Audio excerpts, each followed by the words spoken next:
Penyesalan terisak-isak. Ada soal polisi bawa mobil yang injek ojol kan, lindes ojol.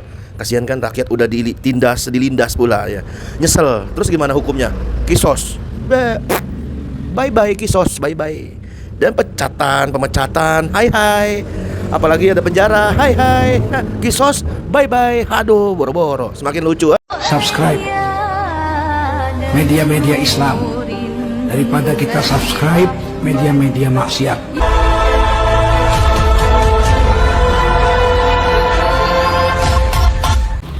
Ya, bismillahirrahmanirrahim. Assalamualaikum warahmatullahi wabarakatuh. Jumpa lagi Al-Fakir, Abi Faisal, Kamis 4 September. Bagaimana keadaan saudara dan keluarga? Semoga semuanya sehat, mulia, barokah. Amin. Allahumma amin, amin ya rabbal alamin. Masih panjang umur perubahan, panjang umur perjuangan, panjang umur keadilan. Keadilan mana keadilan? Otak mana otak? Ini ada oknum. Ya elah, oknum lagi. Ini penyesalan terisak-isak. Ada soal polisi bawa mobil yang injek ojol kan, lindes ojol. Kasihan kan rakyat udah dilindas pula ya. Nyesel. Terus gimana hukumnya? Kisos. Bye-bye kisos, bye-bye. Dan pemecatan. Hai. Apalagi ada penjara. Hai.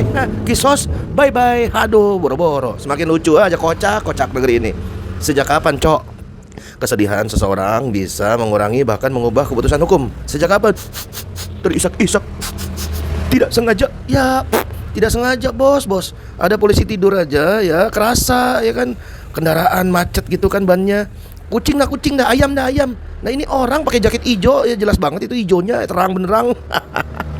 Masa nggak kelihatan ya kan? Karena adanya aksi demo ini, kita sebagai rakyat kan semuanya nggak turun ke jalan. Semua bisa nilai lah lewat video ya kan. Pantesan aja nggak live di TikTok tidak diizinkan, tidak boleh atau tidak apalah. Oh ternyata begini, takut viral ya. Bahkan hukum di negara ini semakin lucu saudara, aneh nyeleneh. Kita sebagai rakyat yang majikannya, sebagai bosnya, yang para pejabat ini, yang kacung-kacung ini, mereka kan pembantu, pelayan pejabat ini ya kan. Kok malah diinjak nih bos ya kan, ojol diinjak. Namanya Oknum Kompol Kosmas, anggota Brimob Polda Metro Jaya, akhirnya dipecat dengan tidak hormat setelah kasus tragis ojol Bang Afan almarhum. Bang Afan tewas usai ditabrak dan dilindas. Nah selain Kosmas, ada 6 anggota juga yang juga terseret kasus ini. Tentulah publik menanti apakah proses hukum pidana akan segera menyusul. Apakah puas hanya dengan pemecatan tidak hormat? Ya namanya bohong ya kan. Kalau terus ditutupi akan ada kebohongan lainnya ya kan. Nah sekarang pertanyaannya, ini orang yang nangis ini ya kan, apakah dia ini terindikasi pakai narkoba atau gimana? Ngelindas kucing aja kerasa banget, masa ngelindas orang gak kerasa? Kocak. Polisi tidur juga apalagi. Terus bagaimana nih? Nanya lah, masa gak boleh nanya. Terus bagaimana dengan komandan tertinggi, atasannya si Kosmos ini? Apakah dia ini berpotensi dijadikan tersangka juga? Siapa contohnya? Seperti Kapolri Jenderal Listio Sigit, apakah dia jadi tersangka juga? Atau gimana? Kan atasannya, masa bawahnya doang? Kan katanya kalau ikan busuk dimulai dari kepalanya. Atau minimal jangan dipecat lah, mundur aja. Mundur, apakah mundur? Oh tentu tidak saudara. Ini namanya paham kebebasan di dalam demokrasi ala barat Yunani kuno. Kalau dia sengaja nih ya, berarti pembunuh dong. Pembunuh ketawa-ketiwi di balik jeruji, di balik pemecatan.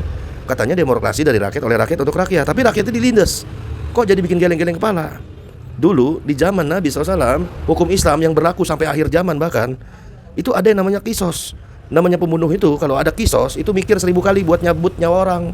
Kenapa? Ya jelas, nyawa dibayar nyawa. Nggak ada tuh ceritanya pembunuh bisa ketawa-ketawa, bisa nangis terisak-isak, bisa tidur nyenyak di balik penjara, kagak ada. Di zaman kekhilafan Islam saat itu sampai tahun 1924 Masehi, dari tahun 632. Nah sekarang gara-gara yang namanya demokrasi, kebebasan ala barat Yunani kuno, ya kuno 378 sebelum Masehi. Ini mah melanggar HAM kalau dibunuh. Ya pembunuh ya hukumnya dibunuh, kan sederhana. Kisos buat pembunuh diganti sama hukum bunuh juga, bukan di penjara. Kalau dengan demokrasi alasannya ini mah manusiawi. Pret. Yang ada malah bikin banyak calon pembunuh ya kan, berencana lagi buat bunuh. Coba dia bayangin, seorang pembunuh yang sudah nyabut nyawa orang dengan sadis dilindes, cuma dihukum penjara, cuma dihukum pemecatan. Udah gitu bisa makan enak, dikasih makan sama negara, dikasih makan sama uang pajak rakyat ya kan. Bisa tidur nyenyak, dikasih kasur dari uang pajak rakyat ya kan. Dia masih bisa tidur, masih makan enak, masih bisa sarapan, masih bisa ngopi saudara. Terus pas keluar penjara malah kayaknya lebih jago membunuhnya, karena punya pengalaman membunuh. Kan gak lucu ya kan.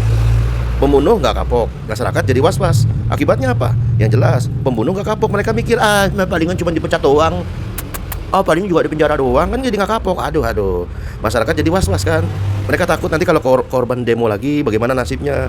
Soalnya para pembunuh ini udah nggak punya rasa takut lagi, karena cuma dihukum penjara. Demokrasi sejak lahir itu udah cacat 378 sebelum Masehi. Tentu inilah akar masalah yang bikin resah. Tapi ya sudahlah, namanya juga demokrasi ala barat, ya kan? Kebenaran menurut hukum yang bersumber dari akal mayoritas wakil rakyat yang ada di DPR, ya kan? Halal dibilang haram, haram dibilang halal, ya kan? Yang udah jelas-jelas contoh seperti BPJS itu kewajiban negara, malah wajib rakyat bayar kesehatannya sendiri, buat jaminan kesehatan sendiri.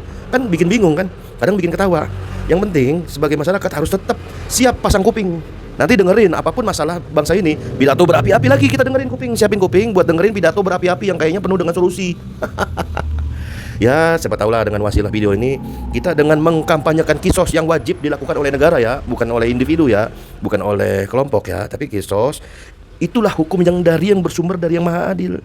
Kita bisa menyadarkan umat, menyadarkan saudara-saudara, menyadarkan tokoh, menyadarkan kiai, ulama, pesantren dan yayasan betapa pentingnya mengkampanyekan hukum kisos yang dilakukan oleh negara. Harus betapa pentingnya hukum yang notabene bersumber dari yang maha adil, keadilan yang bersumber dari hukum syariat Islam yang benar-benar nyata, bisa mengurangi angka kriminalitas di negara kita tercinta ini.